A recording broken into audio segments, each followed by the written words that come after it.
Somewhere at the bottom of the Aegean Sea, 45 meters below the surface, in the cold and the dark, something has been waiting for 2,000 years. It is not gold. It is not a jewel. It is not the kind of treasure that makes men dive into black water holding their breath. It is a lump of corroded bronze, roughly the size of a shoebox, fused into a shape that, at first glance, looks like nothing at all. A rock, a curiosity, something you might throw back into the sea without a second thought.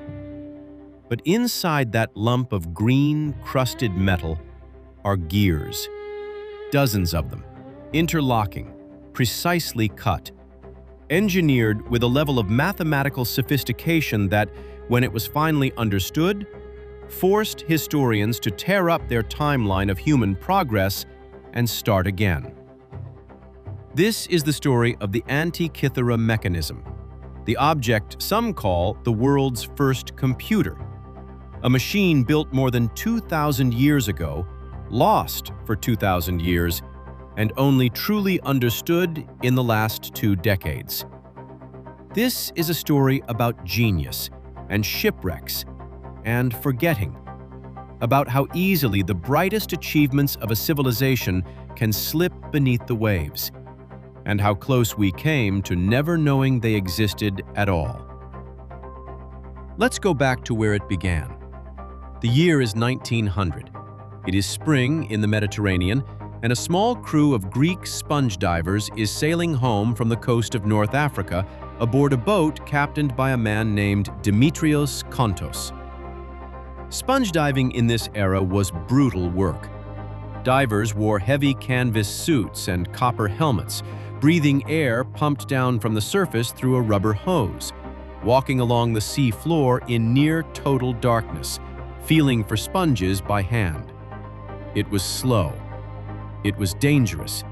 Men died doing it, crushed by pressure, poisoned by bad air, lost in currents.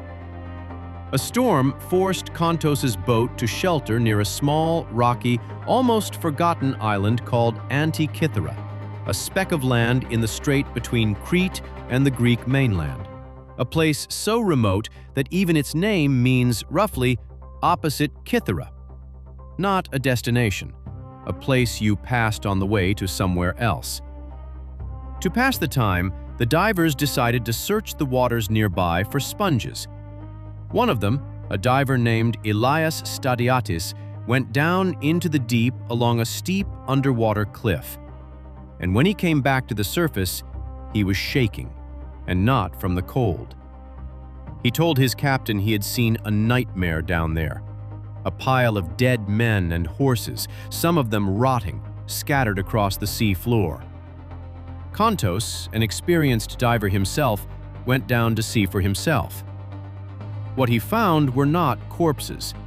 They were bronze and marble statues, arms, torsos, horses frozen mid-stride, human faces staring up through the water with blank eyes. He had found a shipwreck. And not just any shipwreck, the remains of an ancient Roman cargo vessel resting on a steep underwater slope that had gone down somewhere around 70 to 60 BCE, more than 2,000 years earlier. The ship had been carrying looted Greek treasure, statues, glassware, jewelry, luxury goods, likely destined for Rome, where the elite of a rising empire had developed an appetite for Greek art and Greek culture. It never arrived. Whatever storm or navigational error or simple bad luck sent it to the bottom took its cargo with it and buried it in silence for 2 millennia. The divers reported the wreck to the Greek government, and in 1900 and 1901, in an operation that would become one of the first major underwater archaeological excavations in history, teams of divers returned again and again to bring the wreck's treasures to the surface, often at enormous personal risk. At least one diver died during the recovery effort. Others were paralyzed by decompression sickness. They were, quite literally, risking their lives for statues that had been sitting quietly in the dark since before the Roman Empire had reached its height. Among the crates of marble and bronze that eventually arrived at the National Archaeological Museum in Athens was something far less impressive to look at: a shapeless, corroded lump, barely worth noting next to the statues and the jewelry. It sat in storage, unremarkable, ignored. Nobody yet knew that it was the most important object on the entire ship. Almost a year passed before anyone looked closely at that lump of bronze. In May of 1902, an archaeologist at the museum named Valerios Stais was going through the recovered material from the wreck, cataloging it, most likely with the tedium of a man who has already seen the ship's best treasures and is now dealing with the leftovers. Then the piece of rock in front of him cracked, or had already begun to crack from the drying process after centuries underwater. And inside, he saw something that stopped him. A gear wheel. Bronze, with teeth cut into it as precisely as anything you might find in a modern clock. That should not have been possible. Gear wheels, cut with mathematical precision, meant to transmit motion from one part of a machine to another, were, as far as anyone in 1902 understood, a product of medieval and early modern European clockmaking. The kind of technology that emerged in monasteries and workshops more than 1,000 years after this shipwreck went down. And yet, here it was, embedded in a rock hauled up from a ship that sank before the birth of Christ. Stais suggested, correctly, that this was some kind of astronomical instrument, perhaps a form of ancient clock or calendar device. But the scientific establishment of his era largely brushed the idea aside. It seemed too advanced, too anachronistic. Surely, the thinking went, this had to be some later addition, a stray piece of machinery that had nothing to do with the ancient wreck itself. It was easier to disbelieve the object than to accept what it implied.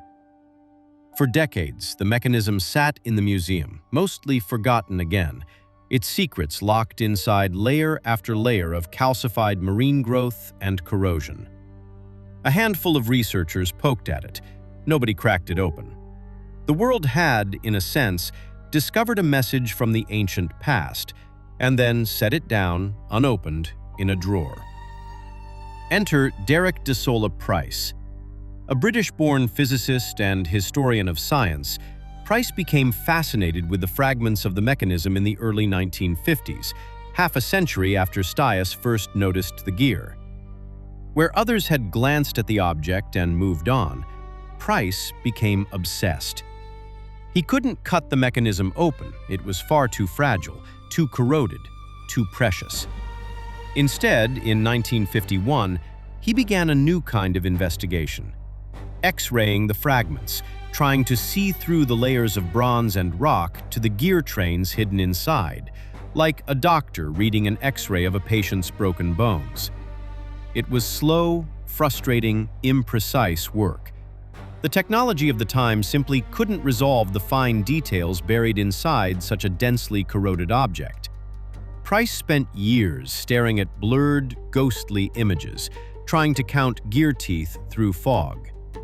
But in 1959, he published his findings in Scientific American, under a title that still gives people chills: An Ancient Greek Computer. It was the first serious scientific case that this device was not a curiosity, but a genuine analytical instrument, a machine built to calculate and predict, not merely to decorate or to tell simple time. Price would spend decades more on the mechanism, continuing his research into the 1970s. He identified dozens of gears. He proposed, correctly, that the device modeled astronomical cycles, the movements of the sun and moon through the sky. But he died in 1983 without ever fully cracking the code. The mechanism kept its deepest secrets a little longer. For the next 20 years, the Antikythera mechanism existed in a strange purgatory, Famous enough that historians of science knew its name, but mysterious enough that no one could say, with real confidence, exactly what it had done, or how it had done it. Sometimes the hardest thing about solving a mystery isn't finding the object. It's having the technology to finally listen to what it's been trying to tell you the whole time. That technology finally arrived in the 2000s. In 2005, an international team of scientists, mathematicians, and imaging specialists assembled under what became known as the Antikythera Mechanism Research Project brought something extraordinary to the museum in Athens: an industrial-strength CT scanner, a machine typically used to inspect welds inside jet engines, powerful enough to peer through millimeters of solid bronze and stone without touching a single fragment. For the first time in 2,000 years, researchers could see inside the mechanism in 3 dimensions: every gear, every axle, every faint scratch of engraved text, with a clarity Derek de Solla Price could only have dreamed of. What they found staggered them. The mechanism, it turned out, was not simply a clock or calendar.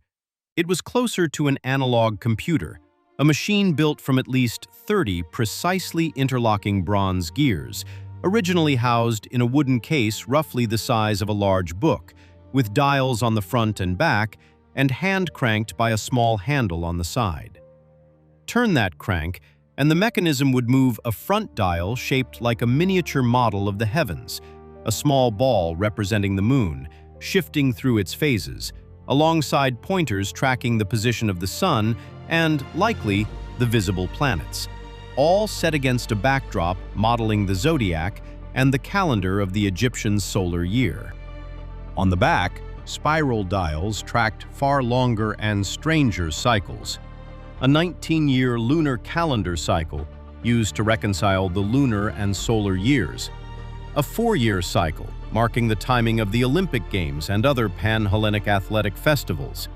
And, perhaps most astonishing of all, a Saros cycle dial used to predict eclipses, both solar and lunar, years in advance, including tiny inscribed warnings about the color and character each eclipse might have. This was not a device for telling you what time it was. This was a device for telling you what the sky was going to do, for calculating, mechanically, cycles that had taken Babylonian and Greek astronomers centuries of patient observation to first uncover. Tiny inscriptions covering the mechanism's surface, thousands of characters of ancient Greek text, some barely a millimeter tall, turned out to function almost like an instruction manual, describing the dials and explaining what the user was looking at. Modern researchers have compared reading them to reading the fine print on the back of a modern instrument, except this fine print was written more than 2,000 years ago and had to be reconstructed letter by letter from CT scans of corroded metal. Before this discovery, the accepted wisdom in the history of technology was blunt. Nothing this mechanically complex existed until European astronomical clocks appeared, more than 1,000 years later in the medieval period. Gearwork of this precision and sophistication simply had no equivalent again for over a millennium. The Antikythera mechanism didn't just fill in a gap in that history. It shattered the assumption that history moves in one straight upward line, that technology always builds steadily on what came before, each generation a little more advanced than the last.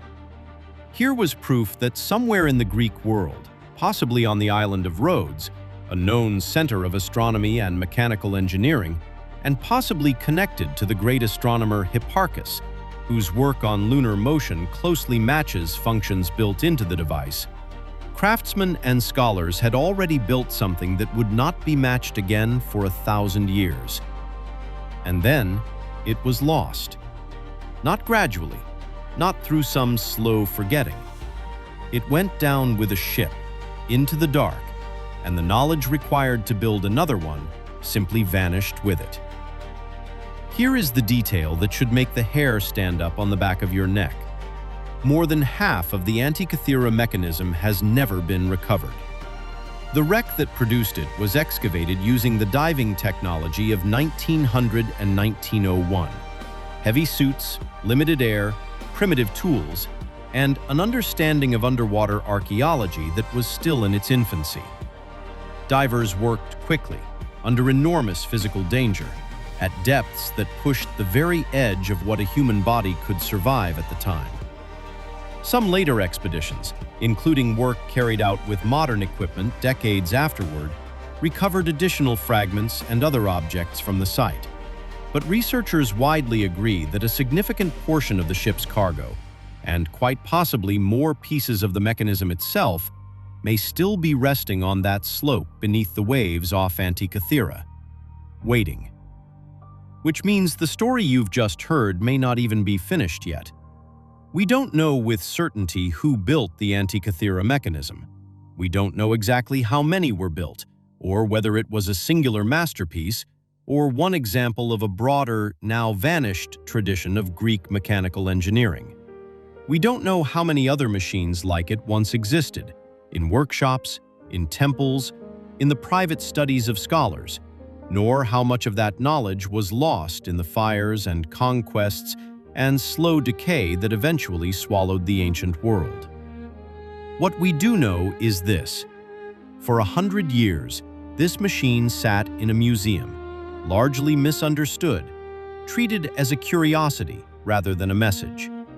It took a physicist with an obsession, decades of patient X-ray work, and eventually a scanner built for jet engines to finally translate what a shipwreck had been trying to tell us since the moment those Greek sponge divers first pulled it, unknowingly, out of the water. It is a reminder that the past is not a fixed, settled thing. It is not a simple upward staircase from primitive to advanced. Sometimes brilliance appears early, burns brightly, and is extinguished by pure chance: a storm, a wreck, a seafloor 45 meters down. And it can take 2,000 years, and technology its own inventors could never have imagined, before anyone hears its message again. Somewhere off a small island in the Aegean, in the cold and the dark, there may still be pieces of this machine, waiting. What else might be down there? What else, in all of human history, is still waiting to be found?